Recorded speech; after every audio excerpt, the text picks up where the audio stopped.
Hello, world on Twist, and welcome back to Raw Recap and Review. This is part 2 of March 2nd, 2026's episode of Raw. If you haven't seen part 1 of this review, click right up there. The dummy?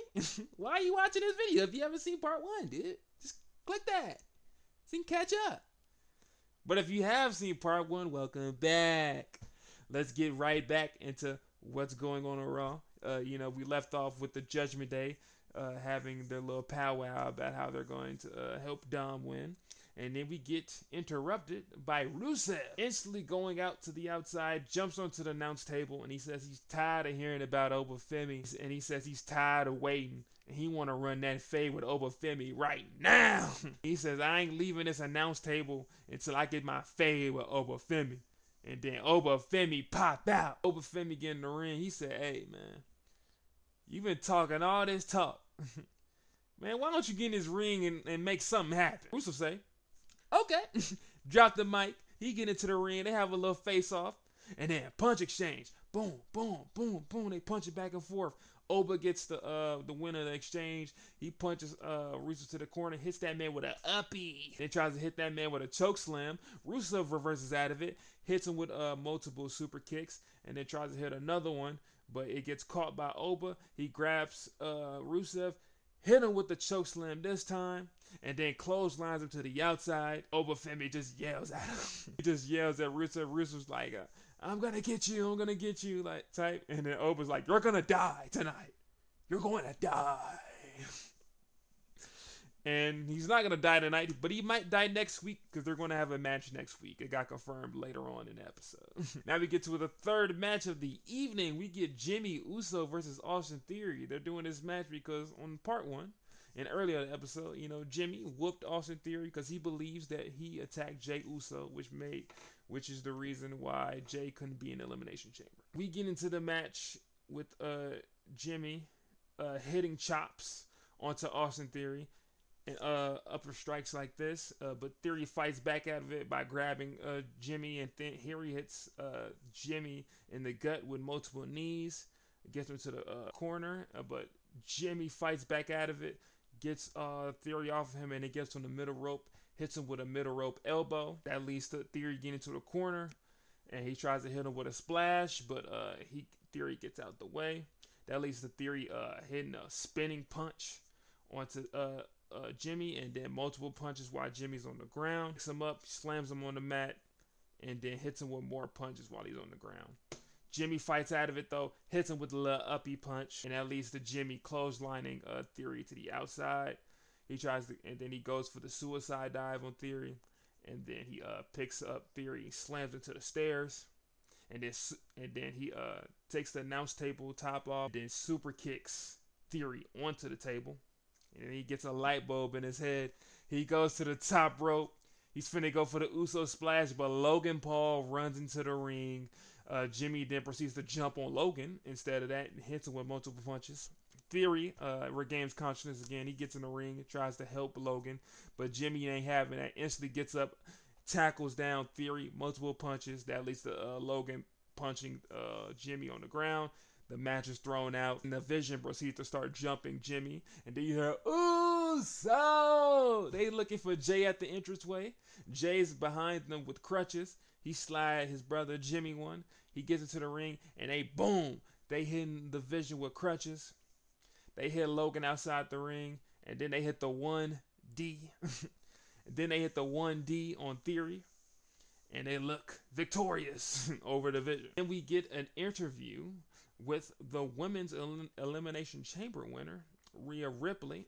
She pops out with Io Sky, and Jackie Redmond is asking her, it's been an eventful week, how are you feeling? She says, Rhea says she's been going through a lot, she lost the tag titles with Io, and she goes on to glaze Io, she thanks her a lot for helping Rhea get out of a dark place, and that she's very thankful for Io. And then Io and glazes Rhea, she says, you really proved that mommy is always on top. And she tells her, I'm going to go handle Raw. You go over there SmackDown and you go handle that business. It's real stern afterwards. Look dead in the camera. She said, hey, I'm finna have a face-off with Jade. and I'm gonna win that belt at WrestleMania. She's serious about this. And online, Rhea and Jade have been tweeting back and forth. So it might be some real heat. It might be some fake heat. I don't know, but it's gonna be eating good at WrestleMania. That's all I know. And after that, we get on to our last match of the evening. But before that, we get a meeting with Adam Pearce. He's backstage on the phone, and Danhausen, who premiered at Elimination Chamber. If you don't know who Danhausen is, he's a guy who's like a vampire, I think. He wears face paint. He curses people. He carries around teeth. He's most known for being on AEW, but all I know is that CM Punk rocks with him. And Danhausen formally introduces himself to Adam Pearce. He gives him a list of things that he requests and need, and Pierce is weirded out by him. But he sees the Judgment Day walking past. He says, "Hey guys, look, meet Danhausen," you know. And the Judgment Day guys are instantly not rocking with bro, and they basically disrespect Danhausen. And Danhausen says, "Oh, you gonna do that to me?" He said, "I curse you." So that's also one of Danhausen's like his shtick. He curses people. That's what he does. So he curses Dominic Mysterio, which is interesting because right after that, we get Penta versus Dominic Mysterio for the Intercontinental Championship. We get into the matchup with a tie-up them, and Penta wins the tie-up by hitting with a super kick, but Dom right back into it with a super kick of his own. That leads to Penta hitting the ropes, hitting it with a Hurricanrana, but that leads into another kick by Dom, and then another kick by Penta. They was going super kick for super kick in the beginning of the match, and that leads to Penta then drop kicking Dom outside the ring, and then he does a tope con hilo, which is basically the outside swanton bomb onto Dom, and that leads on to the commercial break. We get back from the commercial break. Dom has Penta on the ground. He tries to do the jump over front flip onto Penta, but Penta reverses it. Then he gets out the way and it hits it with a clothesline. And leads to Penta then kicking Dom on the leg, and then hitting the reverse sling blade onto Dom. And then while Dom is seated on the ground, he hits him with a big kick to the back of the head, goes for the pin, but Dom kicks out of it. Penta then tries to go for a super kick again, but it gets reversed by Dom, and he gets what he calls the mullet-o-matic, which is the edge-o-matic, where he just like basically grabs the head and slams him down to the ground, goes for the pin, but it's a kick out from Penta. Now Dom is trying to do a tribute to his real father, Eddie Guerrero. He goes for the Three Amigos. He gets the first suplex, the second suplex. He starts getting cocky on the third one. That leads to Penta reversing and hitting him with a suplex instead. That leads to Penta then kicking Dom while he's on the corner, while he's on the top rope. And then he gets up and then slaps him on the chest. That leads to Penta going to the apron, trying to do a move on Dom. But Dom boots him off of him and then gets up and then DDTs Penta on the apron. He gets back into the ring, goes for the pin, but Penta kicks out of it. That leads to a booyah punch exchange with Penta getting the kick with a forearm to the outside. That leads to Dom then jumping from the rope inside to outside, hitting a clothesline on the Penta. And then Penta crawls over to the barricade, and then Dom runs towards him with a big crossbody onto him over the barricade, and that leads to the commercial break. We get back from the commercial break with Dom trying to remove off Penta's mask. A lot of mask rip attempts going on in today's episode. I think almost every match has involved someone's mask trying to get ripped off. But Penta fights out of it, gets on the top rope, and hits him with a crossbody. That leads to Penta hitting a Rana, and then hitting a corner kick onto Dom. And then he does the delayed basement drop kick to Dom on the ground. He goes for the pin there, but he kicks out of it. Penta tries to finish the match off, tries to go for the Penta driver, but it gets reversed by Dom, and Dom tries to run into the corner, and tries to reverse a move by Penta, but Penta reverses that, and then hits him with a backstabber, and then goes for the pin, but it gets kicked out from Dom. Now Penta's trying to go for the Mexican Destroyer, but that gets reversed while he's running over into a Michinoku driver by Dom, and that gets a pin. 1, 2, kick out from Penta. Now Dom's trying to get the match over. He lands the 619 onto Penta. Then he tries to go for the frog splash at the end, but it gets reversed by Penta. He grabs his arm, which he just hurt a couple months ago, rips it back, hits him with the sacrifice. Then he goes for the Penta driver. 1, 2, kick out from Dom. He got some resiliency on him, don't he? Penta's pissed off. He's kicking Dom multiple times in the corner. The ref pulls him back off. He goes back over there, kicks him down in the corner again, picks him up, chops him, then whips him to the other side of the turnbuckle, hits him with the shoulder tackle. Then he tries to do it against the other one, but this time Dom gets out the way. Penta then hits a shoulder tackle onto the ring post. He hurts his shoulder. That leads to Penta being down and out, and the ref checking on him. That leads to Dom going to the other side of the ring where JD McDonough and Finn Balor are sitting out. He tells JD, "Give me the hammer. I want the hammer." JD gets up, tries to go for the hammer.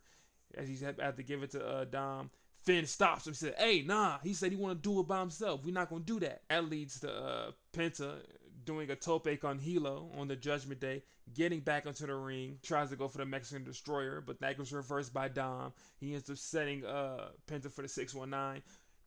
Dom goes for the 619, but that gets reversed by Penta into a Mexican Destroyer. 1, 2, 3. Penta is your new IC champ. Shout out to Danhausen with the cares. I give this match a 4-star match. You know, it was interruption, but it was a good type of interruption that kind of was an interruption, you know. So that's why I didn't lose any points. If it was a real interruption, it probably would have like a 3.5. But I'm surprised that Dom lost his match. I have a feeling that Dom's going to be fighting Finn, but I always thought he was going to fight Finn for the belt. So it's weird that it's kind of building up that they're not fighting for the belt, you know. But shout out to Penta getting his first championship in WWE. He's rightfully earned it. Penta has the look. He's fun. He's entertaining. He seems like he works hard, you know. So I wonder what's next for Penta, and I wonder how long Judgment Day is gonna last. It was the last match of the evening, but it wasn't the main event because, of course, with Roman Reigns and CM Punk in the building, their promo battle has to end it. Roman Reigns pops out first, jean jacking on with the J's. He tells Indianapolis to acknowledge him, and you hear CM Punk popped out with the big gold on him, and he said, "You know, Roman, why you mean mugging me, man? I'm giving you what you want, man. I'm acknowledging you, you know." And that leads to Roman saying, "Oh, did my tweet hurt your feelings? Did my words really affect you that much? You got thin skin, Punk. You sensitive." And if you don't know about the tweet, it was basically Roman said that Punk was looking slow and tired out there. And at least the Punk were rebutting and saying, "I don't care what people say." But he says, "You know, I am tired. You know, you can see these bags in my eyes, you know, because I'm tired that I'm going to have to carry you for 6 weeks all the way to WrestleMania." And I was like, "Ooh." And they leads him to go and saying, disregarding everything Roman saying. Then he hits him with the, "Isn't it good to be alive on a Monday night in Indianapolis?" Or what? And he says, you know, he tells Roman, "You know, we had a lot of history here, man, in Indianapolis. You know, this is where I brought you to the dance, the Shield." And Roman says, "You ain't bring me to the dance. You brought them other 2 dudes, but you ain't bringing me." And Punk is like, you know, "Maybe I didn't choose you, you know, but you chose me." And then he goes on to say, you know, "In my eyes, and to everybody, the people in here, I already won." And he says he already won because he's in Roman's head. You know, by Roman saying he hates him, that means he's emotional. Roman, he gives him back. He's like, "You know, I do hate you. You know." But the thing is, though, if Punk didn't have the belt, he really wouldn't care about Punk. He said he would be indifferent about Punk. He says, you know, he says, "Punk, we even allowed you here because, you know, we need you to entertain these 30 to 40-year-old virgins and to maybe sell a cup of merch, you know, and maybe to get a good ticket sales when we go to Chicago. Like, we didn't bring you here to be the champion." You're not supposed to be the champion. Then he says, and then Roman says about Punk that he's a liar and that he is untrustworthy. He says, you try to make it seem like you cool with my cousins backstage and that you love being here and that you love doing Raw, love going on the tours, love doing this and everything. He said, but you be in the back bitching and complaining and moaning about every little thing. And he says, you ain't seeing Punk to me. He said, you just a punk ass bitch to me. And I'm like, damn. I was like, Roman going crazy, ain't he? He said, you know what? He said, you know what, Punk? After I get that belt off of you, I'm gonna make you go on that John Cena retirement tour. We gonna pimp you out. We gonna get some more money off of you, and then we not done yet. But he said after your retirement tour, we gonna see you to NXT, so you can then train these young guys up, teach them how we supposed to do things, and then they gonna come up, and then he gonna knock them all down. Roman said he gonna knock the young guys down. I'm like, dang. And then he walked off on that. And then Punk said, He grabbed that man's arm. He said, you ain't gonna leave off of that. You think you just gonna leave like that? He said, nah. He told Roman, nah, you gotta hear this. He says, Roman, you're all alone. And you mad because I'm hanging out with your cousins. You know what I'm saying? You all alone. You don't got your family. You don't got no wise man because I took your wise man away from you. You have nobody to help you. And he says, throughout his whole career, Roman has been chasing him, not the other way around.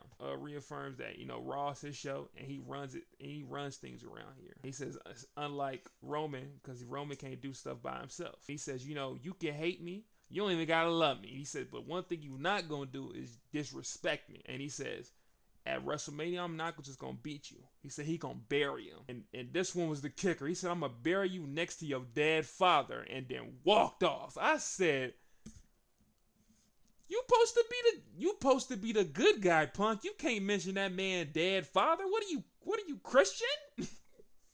And that's how Raw ended. Roman was speechless. He ain't had nothing to say. I ain't gonna lie. Roman gotta win now. He just said he gonna bury you with your dad. You gotta put belt to ass. That's the only way. But that is the end of part 2 of Raw Recap and Review. If you enjoyed the video, please like it and subscribe to the channel for more. We will be streaming WWE 2K26 on Friday and Saturday around noontime. My Twitch will be in the description. It will either probably be on Twitch or YouTube. I haven't figured it out yet, but we will be streaming it. We will be doing showcase mode and maybe my career, I think. But my career videos will be out on this channel. I'm Twist. I'm out.